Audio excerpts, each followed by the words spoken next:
আসসালামু আলাইকুম এভরিওয়ান, কি অবস্থা? কেমন আছো তোমরা সবাই? আশা করি তোমরা ভালো আছো। তোমরা কি আমাকে মিস করেছো কিনা জানি না। প্রায় ২ মাস হয়ে গেল ভিডিও বানাই নাই, তোমাদের সাথে কথা বলি নাই। আমি কিন্তু তোমাদেরকে অনেক মিস করেছি। এবং এই যে কমিউনিটিতে এত কিছু হচ্ছে, এই যে কমিউনিটিতে ওয়াচ পার্টি চলতেছে, এই যে স্পোর্টস স্বীকৃতি পেল আমাদের, মানে ক্রীড়ার স্বীকৃতি পেল আমাদের স্পোর্টস, এই যে ফ্রি ফায়ার এত কিছু করতেছে, এই যে আবার free fire world series ২০২৫ Bangladesh হচ্ছে, এই যে আর এসকেরা জিতে গেল, আমি কিন্তু সব কিছু দেখতেছি। আমি কোথাও যাই নাই, কোথাও নাই, কোথাও কোনো কথা বলি নাই। আমি দেখতেছি, আমার ভালো লাগতেছে। চুপচাপ সবার আড়ালে থাকতে অনেক বেশি পছন্দ করতেছি। তোমাদেরকে অনেক মিস করেছি, তোমাদের কমেন্টগুলো অনেক মিস করেছি এবং আড়ালেই থাকতাম। কিন্তু তারপরে গত কাল বা পরশুদিন এই যে আমাদের ল্যান্ড টুর্নামেন্টটা হওয়ার কথা ছিল, যে free fire world series Bangladesh ২০২৫-এর ল্যান্ড টুর্নামেন্ট হওয়ার কথা ছিল, আসলে ল্যান্ড না, এটাকে আংশিক ল্যান্ড বলা হচ্ছিল। এবং এটা হওয়ার কথা ছিল বসুন্ধরাতায়, আইসিসিবি হলে।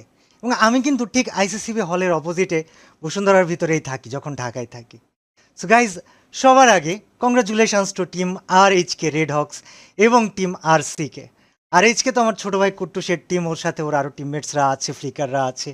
সো ওরা অনেক দিন ধরে কনসিস্টেন্সি দেখিয়েছে এবং যদি তোমরা পয়েন্ট দেখো তবে দেখবা যে আর এইচকের পয়েন্ট ১৭৩, যেখানে আর সির পয়েন্ট ৯৯, তারপরে বাকিদের পয়েন্ট। সো এখানে স্কিল গ্যাপটা দেখেছো? সো আর এইচকে কিন্তু রাইট নাও স্কিলের দিক থেকে আনস্টপেবল, এবং ওদের জন্য বিশাল কংগ্রাচুলেশনস। ওরা ইন্দোনেশিয়া যাচ্ছে, জাকার্তা যাচ্ছে, মানে যেই ফ্রি ফায়ার, যেই স্পোর্টস, যেই টুর্নামেন্টের জন্য সে ২০২১-২২ সালে ব্যান হওয়ার পর থেকে তোমরা আন্দোলন করলে, এত ঝামেলা করলে, এত কিছু করলে, সেটার এখন সময় ফল পাবার। বাট আসলে কি ফল পাচ্ছ? আর এইচকে এবং আরসিকে তো বিশাল কংগ্রাচুলেশনস জানাইলাম। বাট তারপর একটু আমরা সাইডে যাই। আমাদের একটু সাইডে যাওয়া উচিত, সাইডে যাওয়া দরকার। কেন দরকার আমি তোমাদেরকে বলি। দেখো, আমরা যারা ফ্রি ফায়ার খেলতেছি বা আমরা যারা পুরাতন সময় থেকে আছি, আমরা দেখেছি মাঝখানে একটা সময় গেল স্পোর্টসের যে প্লেয়াররা, তারা এতটা বেশি কষ্টের মধ্যে ছিল, উদ্গ্রীব ছিল, খারাপ সময়ের মধ্যে ছিল। একটা দিন, একটা রাত ছিল যখন ১,০০০-এর মতো স্পোর্টস প্লেয়ার ডিসকর্ডে এক হইল, হয়ে কন্টেন্ট ক্রিয়েটর বা ফ্রি ফায়ার অফিসিয়ালদেরকে হুমকি দিতে আসলো যে ভাই, আমরা কিন্তু কোর্টে যাব, আমরা মামলা করব, আমরা এই করব, আমরা সেই করব, হ্যান ত্যান ৭ শতর। এবং এই হুমকিগুলো তারা দিচ্ছিল যেন তারা টুর্নামেন্ট পায়, কারণ অফিসিয়াল থেকে তাদের জন্য কোনো টুর্নামেন্ট দেওয়া হচ্ছিল না। এবং সেই জায়গাতে যখন সবাইকে হুমকি দামকি দেওয়ার পরে এমন একটা সিচুয়েশান আসছিল যে মডারেটর পর্যন্ত চাকরি ছেড়ে দিয়েছিল, ফ্রি ফায়ার অভিভাবক শূন্য হয়ে গিয়েছিল। আমি ছিলাম, মিস্টার ট্রিপলার ভাই ছিল, তালা ছিল, অন্যান্য ইউটিউবাররা ছিল।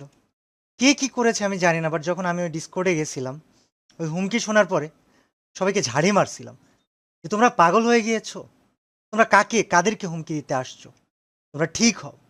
তারপরে আমরা ইউটিউবাররা আমাদের উদ্যোগে কিন্তু টুর্নামেন্টও দিয়েছিলাম এবং আমরা কিছুটা সময় রেখেছিলাম, চেষ্টা করেছিলাম টিকিয়ে রাখার জন্য। এরপর তো মানে স্পোর্টস জিনিসটা ক্রীড়ার স্বীকৃতি পাইল। বাট আমাদের ফ্রি ফায়ারের অফিসিয়াল থেকে বলো, অডিয়েন্স বেজের থেকে বলো, বা এই যে যারা স্পোর্টসের মাথা হতে চেয়েছিল ওদের থেকে বলো, যাদের থেকেই বলো না কেন, ওরা কি অ্যাকচুয়ালি স্পোর্টসের জন্য বা ফ্রি ফায়ারের জন্য অ্যাকচুয়ালি করার মতো কিছু করেছে? আমি কথাটা খুব হার্শভাবে বললাম, খুবই কঠোরভাবে বললাম, কিন্তু কেন বললাম সেটা শোনো। বাংলাদেশের রাইট নাও যদি হিস্ট্রিতে দেখো, তবে দেখবা ফ্রি ফায়ারের অডিয়েন্স সব থেকে বেশি, সব থেকে বেশি বলতে সব থেকে বেশি। We have the most subscribed YouTube channels, we have the most biggest YouTubers, we have the most amount of followers, we have the most amount of live watching, we have the most amount of downloads right now in Bangladesh. তো আমাদের কমিউনিটির থেকে তো বড় community অন্যান্য স্পোর্টসে নাই। কিন্তু আমরা কি আমাদের কমিউনিটিটাকে, বা আমাদের অফিসিয়ালস হোক, আমাদের ইউটিউবার্সরা হোক, ইনক্লুডিং আমরা হোক, বা যারা এই স্পোর্টসের মাথা তারা হোক, বা টুর্নামেন্ট অর্গানাইজার্সরা তারা হোক, কেউ কি ফ্রি ফায়ারটাকে তার পোটেনশিয়াল অনুযায়ী দিচ্ছে, তার পোটেনশিয়ালের জায়গায় নিয়ে যাচ্ছে? তো গাইজ, আমি আড়ালে ছিলাম, খুব ভালো ছিলাম, খুব শান্তিতে ছিলাম, গেমের ভিডিও বানাইতেছিলাম না। একটা সময় ছিল ভিউজের জন্য যা খুশি তাই করতেছিলাম, এটা ক্রেজ পাইতেছিলাম, ফেম পাইতেছিলাম, সাবস্ক্রাইবার্স পাইতেছিলাম, টাকা ইনকাম হচ্ছিল। বাট তোমরা একটা বিষয় কি জানো? আহ, হয়তোবা এগুলো আমি আর করব না। মানে কিছু পরিবর্তন, কিছু চেঞ্জ, কিছু জিনিস আছে, এগুলো না বলাই থাক। পরিকল্পনা আমি কাউকে বলবো না, শুধু আল্লাহ জানে আর আমি জানি। তবে তোমরা হয়তো একসময় দেখতে পারবা। বাট আমি না কিছুদিন আছি, এগুলো সমাধান করতে হবে। দুনিয়ার ঝামেলা থেকে দূরে থাকতে খুব ভালোবাসতেছিলাম, পছন্দ করতেছিলাম, খুব শান্তিতে ছিলাম। তবে আমি এই কমিউনিটিটাকে একটা দিকে ঠেলে দিয়ে তারপরে হয়তো চলে যাব, বা হয়তো থাকবো, আমি জানি না কি করব। কেউ আমাকে মানবে, কেউ আমাকে মানবে না, কিন্তু আমি আমার ফেলো কন্টেন্ট ক্রিয়েটর্স, ইউটিউবার্স, যারা অ্যাটলিস্ট বুদ্ধি আছে, যাদের মধ্যে একটু ম্যাচিউরিটি আছে, তাদেরকে সাথে নিয়ে, স্পোর্টস প্লেয়ার যাদের ম্যাচিউরিটি এসেছে তাদেরকে সাথে নিয়ে, আমি অর্গানাইজার্সদেরকে সাথে নিয়ে, এই অফিসিয়ালদেরকে সাথে নিয়ে বাংলাদেশে এই ম্যাসিভ সবচেয়ে বড় কমিউনিটিটাকে সবচেয়ে মর্যাদার স্থানে নিয়ে যাওয়ার জন্য আজকে থেকে বদ্ধপরিকর। কেউ আমার সাথে থাকলেও আমি বদ্ধপরিকর, না থাকলেও আমি বদ্ধপরিকর। আমি শুধু তোমাদেরকে চাই, শুধু অডিয়েন্সকে, কাব্য গ্যাংকে, শুধু ফ্রি ফায়ার প্লেয়ারদেরকে। এটা একদম নেক্সট লেভেলের একটা জায়গায় যাওয়া উচিত। কেন ভাই? ফ্রি ফায়ার প্লেয়ারদের মধ্যে ম্যাক্সিমাম এমন শুনি যে বাচ্চা, এই গেমটা ছোট মানুষেরা খেলে। আমি নর্থ সাউথের ঘাটপাড়ে যেয়ে বসেছি, এত মানুষ আমাকে ভালোবাসা দিছে, আমি হতবাক। নর্থ সাউথ বাংলাদেশে বেসরকারি বিশ্ববিদ্যালয়গুলোর মধ্যে সর্বোচ্চ একটা জায়গায় আছে। সেখানের মানুষও যদি আমাকে as a content creator, free ফায়ারের কন্টেন্ট ক্রিয়েটর হিসেবে চিনতে পারে, তবে ফ্রি ফায়ারের অডিয়েন্সদেরকে, কন্টেন্ট ক্রিয়েটরদেরকে, অর্গানাইজার্সদেরকে, স্পোর্টস প্লেয়ারদেরকে, অফিসিয়ালদেরকে, সবাইকে যদি একদম ঠিকভাবে সঠিক দিশায় নিয়ে যাওয়া যায় না, তাহলে এই গেমটা এত সুন্দর একটা সম্মানের জায়গায় যেতে পারবে, যেটা তোমাদেরকে আমি বলে বোঝাইতে পারবো না।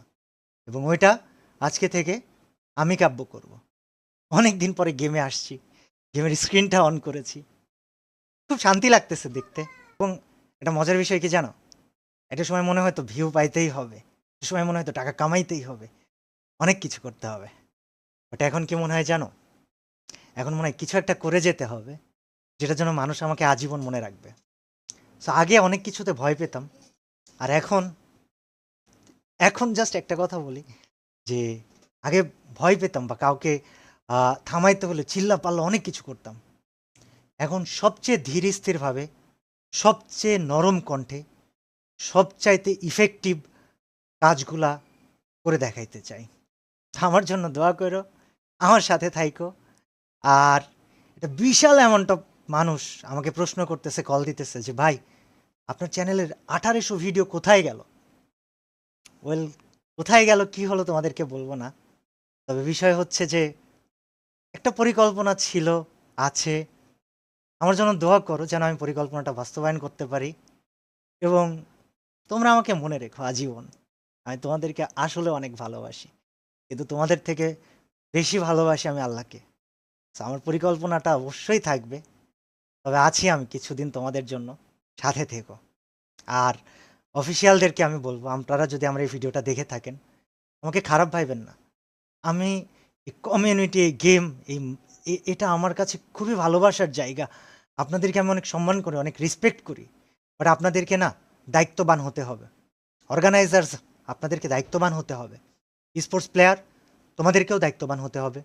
এবং আমি নেতা হতে আসিনি, কিন্তু আমি সবাইকে সাথে নিয়ে কিছু পরিবর্তন করে যাব ইনশাআল্লাহ। আমাকে অনেক অনেক জায়গা থেকে, আমি ফ্রি ফায়ার ক্রিয়েটর বলে অনেক সময় অনেক কথা বলা হয়েছে যে কি করতেছেন আপনি, হ্যান ত্যান ৭-১৭। তবে আমি ফ্রি ফায়ারকে একটা সম্মানের জায়গায় রেখে তারপরে ইনশাল্লাহ হারাই যেতে চাই। আল্লাহ হাফিজ সবাইকে, আবারও দেখা হবে। এবং নিয়মিত ভিডিও দিতে পারি, বা কিছুদিন পর পরও দিতে পারি, আবার নাও দিতে পারি। কিন্তু তোমরা আমার ভিডিও পেলে সবার কাছে পৌঁছে দিও।